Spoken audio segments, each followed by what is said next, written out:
And so we're 3.9 million people in Oklahoma, and we grow every year. So we figure in that the regular programs that we have through mental health, there is a small growth every year. This year we had 1.7. We want the programs to keep going. Some of these are going to include whether it be for children's services in rural Oklahoma, in urban. It's going to make sure that we take care of the senior citizens. Gotcha. You know, those areas program.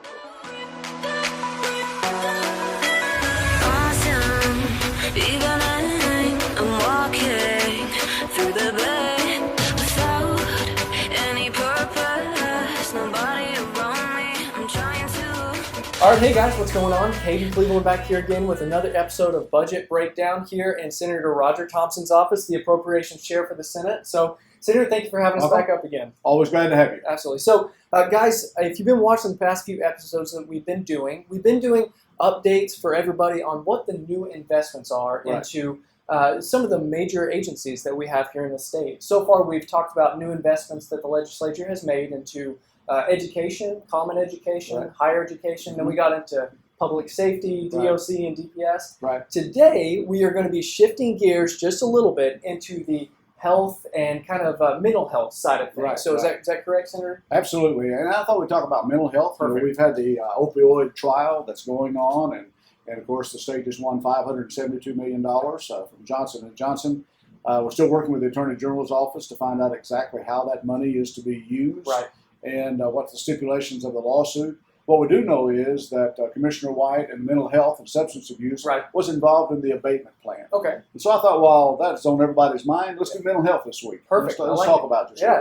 Let's do it. All right, sounds good. So in FY19, we appropriated about $337 million.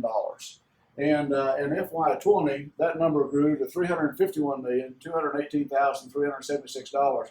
That's an increase of appropriations of 4.19% of the appropriated dollar. Now, the difference is their total budget for FY20 is $496.2 million. And so the remainder of that will come in federal funds, other agencies, and there'll be just grants that they will receive. And but there would be almost a $500 million agency. Quick question for you, just to kind of go back to the start for somebody who may not be completely familiar with all of our different agencies that we have going on. So we're breaking down mental health and substance abuse today. Now, this is a different agency than like Healthcare Authority and DHS, correct? Exactly. We have a number of those. We have the Office of Juvenile Affairs. That's part of our Health and Human Services. We have mental health, substance abuse. We're going to have the Oklahoma Healthcare Authority. We'll have the Health Department, who's overseeing all the marijuana licenses. We hear a lot about that. There's the Department of Human Services, DHS. So there's a number. And it's very interesting as Tom Bates moves out of the Health Department, the governor has asked him to set up a front porch and start tying in some of our health agencies together. I'm not sure what that's going to look like yet. I'm very interested in that to see where we're headed.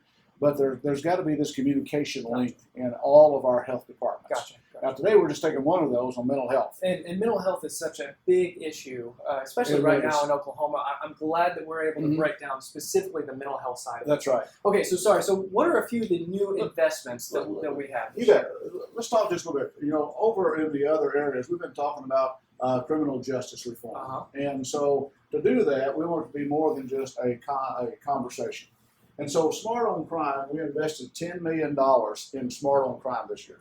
So what does that do? That gave us this year 175 additional treatment beds. And so I checked on it last week, and that means everybody that was on the waiting list for a treatment bed has now been removed. That's great. So $10 million brought us up to where we need to be. Great. And so we can get individuals into a treatment bed. That may prevent crimes from taking place. May go ahead and help that individual. And basically, we want to be smart on crime. There's no doubt about it. We want people to be safe, but we want to help the individuals have a better quality of life. This is the first step to do that. So we keep people safe. We give them better quality of life. And $10 million is exactly where we need to be. This was an initiative of the governor, and we were glad to partner with the governor's office and work all the way through on this. So that's something that we're already seeing the impacts of that. Big time. Is that correct? Big time. Love it. And I had a long meeting last week just on the expenditure of the $10 million. And you and I have talked before that we just don't want to appropriate money to the agencies and just let them have it. We want to do follow-up. And so our subcommittee chairs are working, our vice chairs are working.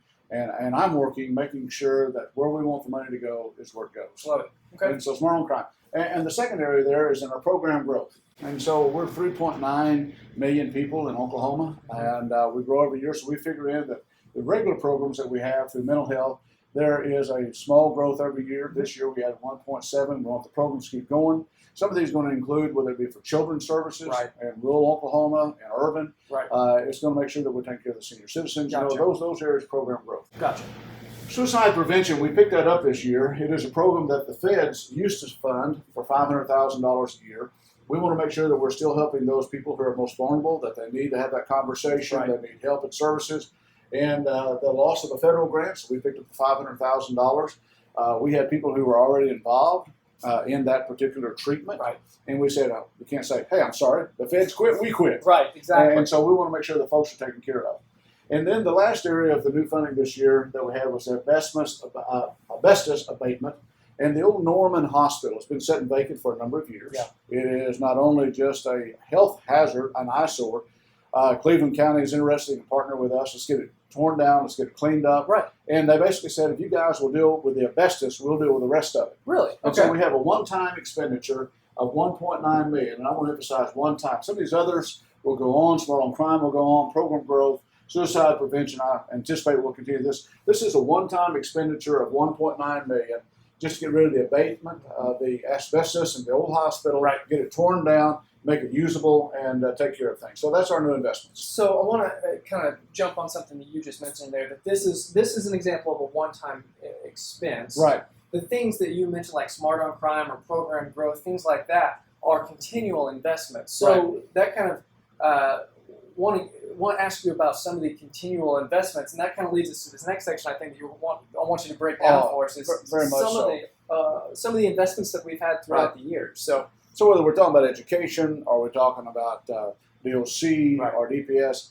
we always use the phrase, we're not one time and done. Yeah. We want to say this is taxpayers' money and what's happening. So a couple of years ago, we expanded the offender screening services through mental health. Okay, what does that mean? And so whenever we have an individual who has been arrested, okay, is it a mental health problem or is it just a criminal problem? Gotcha. And if it's a mental health, we want to make sure people are safe, number one, but also we want to make sure that individual is treated. Yes. And create a better citizen and keep people safe at the same time. That's great. So since that time, we've looked at 35,627 felony defendants have been screened, and 31,058 final dispositions have been recorded. And so we've been able to work all the way through to say these are the individuals that we can actually get involved in and help.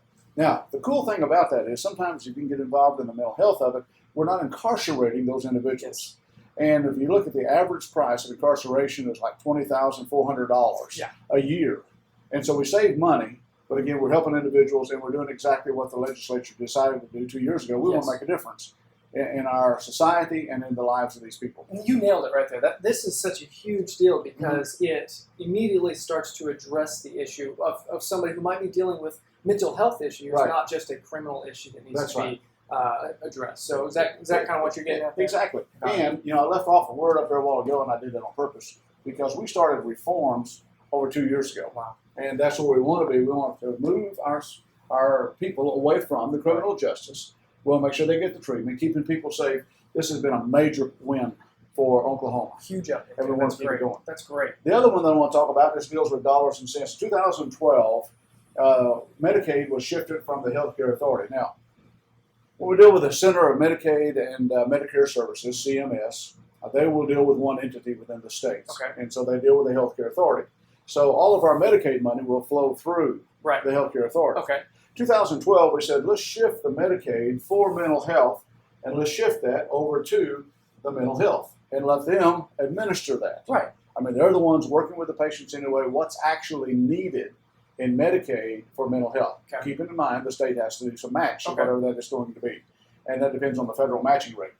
So whenever we did that in 2012, we were experiencing a 14% annual growth. Wow. Now, if that had continued until today, we would have a yearly expenditure of $348,961,000. And so they began to work and want to make sure the programs were there. Right. But by 2014, they had reduced that number by 7%. In 2017 and 18 by another percent, so we're down to 6%. of that total number. The goal is going to be 3% when we get there, but let's just say at this particular rate, at $348 million, we're down to this particular level. This year, the expense was only $148,962,000 that we're spending on the Medicaid match. And so we saved just right at $200 million simply by the administration of the Medicaid funds and still serving the same people. That is government efficiency, right? Government efficiency, you That bet. is fantastic. So simply because you're getting free money from the state and the feds, it's never free. Right. Want to make sure that we use it wisely for a Yes. number of reasons. It's still taxpayer money. Yes. Want to make sure people are getting services. We want the most that we can possibly get for the money That's right. invested. That's right. We did not lose any services in this and still were able to save $200 million. That's important for that reason, but also keep in mind, I talked over here suicide prevention where Yeah. the feds were giving us $500,000. Yeah. And then they quit. So we got to keep those programs going. Right. And if we would continue on at 14% growth, and then we are dependent upon the feds to do this and they quit, Right. we leave a lot of our citizens vulnerable That's right. to help. And so That's we right. want to take responsibility for that. We want to be responsible Oklahomans, and we are. And I was not a part of the legislature in 2012, but here's a move that happened 7 years ago Yeah. that is now saving the state of Oklahoma $200 million. That's a wonderful thing. That's amazing, and it's amazing that you're able to track those things Yes. to make sure that we're up to date on how much progress this has actually made. So in 7 years, when we look at the investments we're making today, Right. we'll be able to look back and see, okay, what impact has this had for our state and for Oklahoma? Exactly. Love it. Exactly. And love that you have that mindset of looking into the future. So, Absolutely. And for mental health substance abuse, the governor leading the way, pro tem treat, and then of course, in our subcommittee chair, Senator Right. Simpson, Senator Yes. Sino, they're working hard on all these numbers. We've got a number of individuals who says we love Oklahoma. yes. We want to be responsible to the Oklahoma taxpayers. However, if people need help, we need to make sure they get the help they need. Love it. And that's what this is all about. Well, that's the perfect ending note right there, is making sure people get the help that they need. And that's what this agency is all about. And that's what all these investments are all about, just making sure people get the help they need. That's exactly right. Senator, thank you so much for walking us through. This is a very, very important Yes. topic. It's a very important agency. The work that they do is very, very significant for our Mhm. state. So thank you very much for keeping Yeah. everything and everybody up to date. So And if I could add one other thing before yes, we leave. please. When we look at the money that's invested, and I'm impressed by this because only 3% go to admin.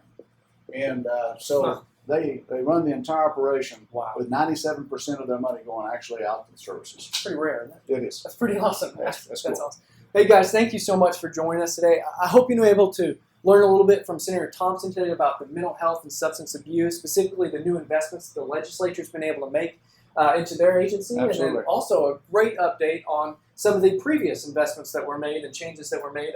You mentioned the word reforms Yes, that were made and have had such an unbelievable positive impact for our state. exactly. So thank you so much for your hard work on that. Yes, sir. Well, hey guys, I hope this has been helpful and understanding a little bit, just another part of the budget.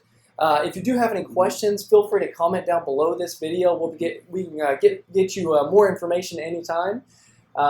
Beyond that, Senator Thompson, It's do you have all anything good. else to add? Yep. Thanks for dropping by. Love it, absolutely. Good Thank to you see you. again. And guys, we'll be back soon with another update for you, talking more about some of the new investments that we've made this year. So, Exactly. love it. Well, guys, thanks again, and we will see you soon with another budget breakdown. See you.